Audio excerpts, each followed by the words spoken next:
Okay, good morning. Welcome to Meditation and Spiritual Practice. It's nice to see everybody. Um, and there's a really beautiful and kind of popular verse in this week's Parsha that I want to explore the Maggid of Mezritch's take on this. So just to kind of unpack what I just said in a moment, is we're in Parshat Akev in the book of Deuteronomy, and this is part of Moses's long speech to the Israelites. They're right about to enter the land, and he is not going to be leading them into the land, and so he needs to impart, all these last words. The whole book of Deuteronomy is Moses sharing what he feels like the Israelites need to know. And what he says, let me get the verse here. Um, this verse is chapter 11, verse 22, and it follows the V'ahavta, the Shema and the V'ahavta, which is finishes in the last week's parsha. He says, for in observing this mitzvah, which this mitzvah of opening to the Shema and loving God, it says, Le'ahava et Adonai Elohechem, lalechet b'chol drachav, udavka bo. So in observing this mitzvah, to love God, to go in all God's ways, to walk in God's ways, and to cleave to God, to cleave to God. And the word is davak, which means almost like devek is another word for glue. And this is a central idea in Hasidic thought, which is this idea of devekut. Devekut means to cleave to God or to be glued to God, to be totally absorbed in God consciousness. And Moses is basically saying, what you need to do going forward is you need to love, you need to be able to walk in God's ways, and you need to cleave to God, be absorbed. So the Maggid of Mezritch, who's a direct disciple of the Baal Shem Tov, says, our sages asked, is it possible to cleave to the Blessed Holy One? Is God not a consuming fire? Right, this which is from also from Deuteronomy, right? This is a question of like, if you're talking about, when we talk about God, cleaving to God, what are we talking about?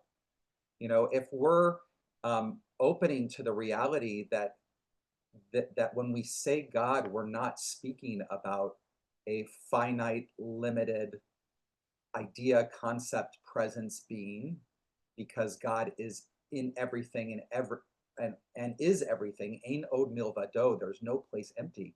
How do you cleave to a reality which is infinite? And not only that, and he says, is not God a consuming fire? Meaning that if you were to, not a consuming fire in the fact of that you're going to be destroyed, up, but if you were to truly open to an infinite reality, then who you are as finiteness would have to disappear, would be consumed. Your finiteness would be consumed in your cleaving to the infinite. And then how do you continue to exist? So he says, is not God a consuming fire? But instead, he quotes the Talmud, which says, cleave rather to God's qualities. They taught, just as God is compassionate, so you be compassionate, and so forth. So now the Talmud is kind of clarifying this and saying, of course, it's impossible to cleave to the infinite presence of God as a finite being, but instead what it means is cleave to God's qualities, compassion, kindness, justice. Be those things. That's how you unite with the Holy Source. And that's something that's a little bit, okay, when I express compassion, that is a way of cleaving to God. That is a way of being God's channel of compassion. Now, the Maggid goes on. He says, what they meant to say, the Talmud, is that it is impossible to serve God in fiery ecstasy, for that is what true cleaving is, in a constant manner. You can only do so in a way that both reaches and recedes, just like the flames of a fire. If you blow on a fire too soon, you will put it out. But the same blowing later will make the fire grow. The flame itself reaches up and down in constant motion, and so it is with the flame of ecstasy. It reaches and recedes, for constant joy would be no joy at all. Right? So what an incredible image. He now takes this image of God as a consuming fire and says, well, let's pay attention to what fire actually does and how we relate to it. Well, it flickers, it goes up and down, it recedes, it comes forward. And if we blow too hard on it, if we try to bring too much of our own ego concept, try to in some way compartmentalize this idea or concept of God, we're going to blow out the fire. Blow too hard, blow it out. Meaning you're not going to experience that incredible spirit because you're going to bring too much of yourself into it. But if you blow the right amount, then you can keep fanning the fire into flames. And so somehow it's like, okay, how do you bring just enough of your own attention and finiteness to this experience of the sacred and holy that allows you to have this experience of cleaving to it, of being in relationship to it and opening to it? And then it says, this is the Talmud's question. Is God not a consuming fire? Isn't it beyond us to cleave to God constantly in an ecstatic way? It responded, cleave to God's qualities, which refers to the garments of God, which are the letters. It is possible to think constantly of the letters of Torah, and Torah is God's garment. Even when in conversation with people, you should contemplate only the letters that compose those words being spoken. So in some sense, what he's now saying, it's not just your action or your mitzvot or the things that you do, like being compassionate or being just or being kind, that allows you to cleave to God, but also through the letters of Torah, through study, you can cleave to God. Through these ideas of Torah is a way that in a finite sense, we can begin to touch into the infinite. And he then extends it even beyond words of Torah, even conversations with different people. That even when you're having a conversation with different people, don't just focus on just what they are saying. Try to hear the intention, the energy behind what they're saying, the letters themselves, the letters being the building blocks of the universe. And so in some way, he's also saying you can cleave to God even in your conversations with other people. If you're listening for what is being expressed deeper than just the words. So the last thing he brings forward is he says, he brings this piece of the Talmud that says, just as God is compassionate, notice that the word for compassionate, which is rachum, has the same letters as chomer. Chomer means materiality or physicality. Really interesting. The Blessed Holy One cannot have compassion on a lowly matter, meaning this infinite presence is not able to express compassion on pure physicality. He says, how can anything so coarse as the physical be present in the most subtle and refined thought of God? God has to become diminished in order to encompass matter and thus have compassion for it. And how does that happen? It happens when a person has compassion. Our compassion causes God to become dressed as well in the garment of compassion. And this is the meaning of how is God compassionate? You be compassionate. It's we that bring upon divine compassion, right? So just kind of furthering again this idea of that cleaving to God is to become and be a vessel for God's qualities. That's how we bring the infinite into the finite, is through us. Through we are this bridge between finiteness and infiniteness, and it's through living these qualities that we make that happen. So we'll get to practice this a little bit in our meditation. So find a comfortable place that you can sit for a period of time without moving around too much. And we'll start with a melody.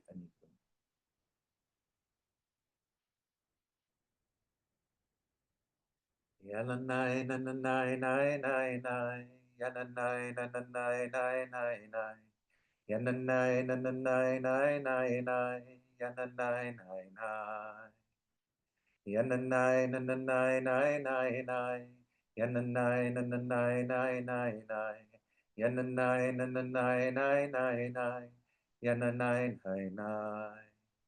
Ai ai ai. Yada dai dai dai dai dai dai dai dai. Yada nai nai nai nai nai nai ai ai ai. Yada nai nai nai nai nai nai nai nai nai. Yana nai nai nai nai nai. Yana nai na na nai nai nai nai. Yana nai na na nai nai nai nai. Yana nai na na nai nai nai nai. Yana nai nai nai. Yana nai na na nai nai nai nai. Yana nai na na nai nai nai nai. Yana nai na na nai nai nai nai. Yana nai nai nai. Ai ai ai. Yana nai nai nai nai nai nai nai nai nai. Yana nai nai nai nai nai nai nai nai nai. Yana nai nai nai nai nai nai nai nai nai. Yana nai nai nai nai nai. Yana nai na na nai nai nai nai. Yana nai na na nai nai nai nai. Yana nai na na nai nai nai nai. Yana nai nai nai. Yana nai na na nai nai nai nai. Yana nai na na nai nai nai nai. Yana nai na na nai nai nai nai. Yana nai nai nai. Yai nai nai. Yana nai nai nai nai nai nai nai nai nai. Yana nai nai nai nai nai nai nai nai nai. Yana nai nai nai nai nai nai nai nai nai. Yana nai nai nai nai nai. So let yourself settle into your space,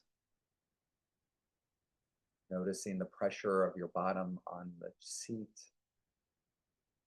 the place where your feet meet the ground, being aware of your entire footprint, the distance between your legs and your hips, the shape of your legs between those 2 points, the distance between the bottom of your spine and the top of your head, noticing how your arms hang out of your shoulder sockets.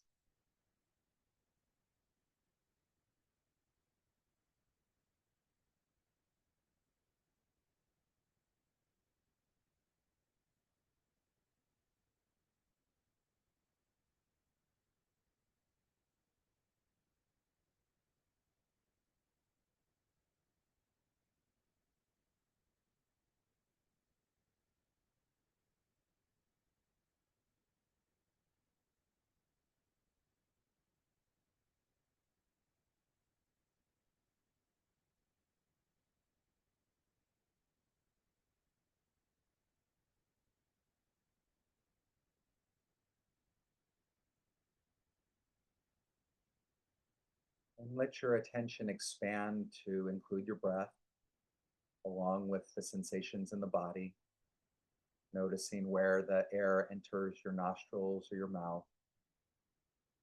Notice the way the body expands to make room for the inhale,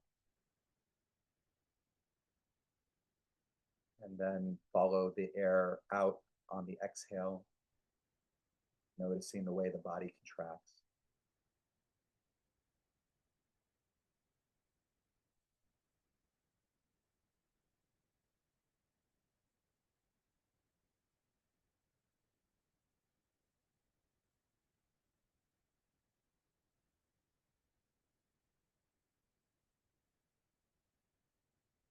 And as you are present to your breath, the movement of breath, and the position of the body in space, and all the sensations that accompany the inhale and the exhale, let your attention also be aware of your heart area. And as you breathe in, almost imagine that the breath is going into the heart area. And as you breathe out, imagine that breath, notice that breath going out of the heart area. You're almost letting the heart be an organ of breath.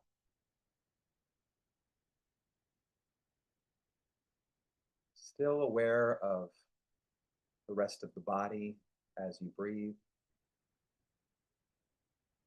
but really letting your attention zero in on breathing in and out of the heart.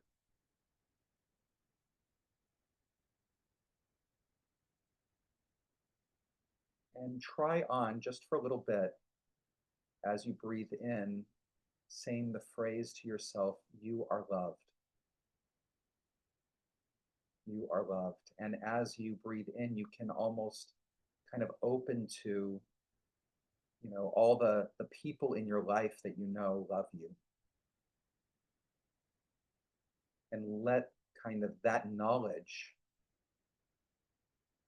be the reality that is behind the statement, "You are loved," as you breathe in to the heart area. And as you breathe out, you also say that same phrase, "You are loved," imagining that statement, that reality comes out to everyone. You can have it to people you know, people you don't know, just that just that acknowledgement that everybody has at least one person who loves them. And even if that's not the case, just by being on this earth and being part of God's creation, they are loved. So the exhale, "You are loved," is a real extension and deep message to everyone outside of yourself, where the inhale, you receive that reality. You are loved. So just practice that for a little bit, breathing in and out of the heart. You are loved.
And as you continue to breathe out and in this love, this being loved,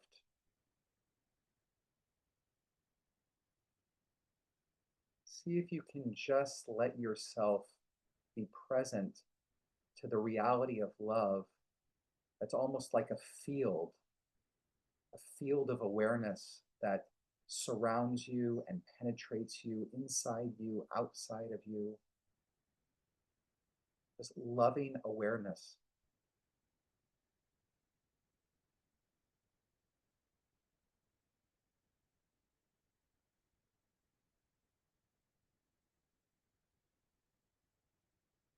And consider that this field of loving awareness that is inside of you, that is beyond you, that penetrates you,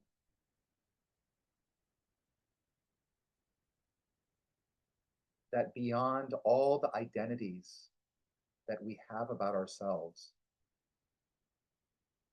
as being fixed individual beings, that who we are in a deeper way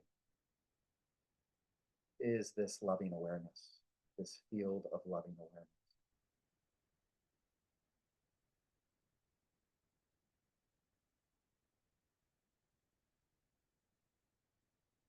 And if you'd like, if you feel connected to this field of loving awareness, you can drop the phrase, "you are loved," in the inhale and the exhale, and instead just be present in this moment to moment of breath, of body,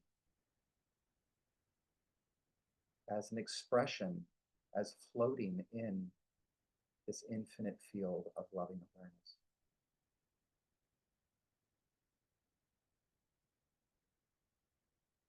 And if you'd like, you can use the phrase, "I am loving awareness," to ground this experience.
Ay, ay, ay. Yana nai nai nai nai nai nai nai nai nai.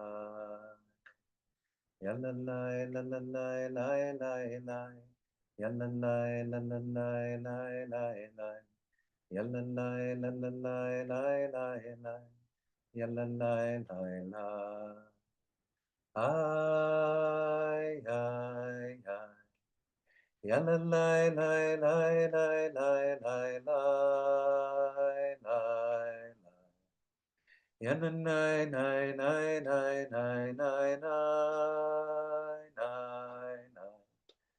Yana nai nai nai nai nai nai nai nai nai. Yana nai nai nai nai nai.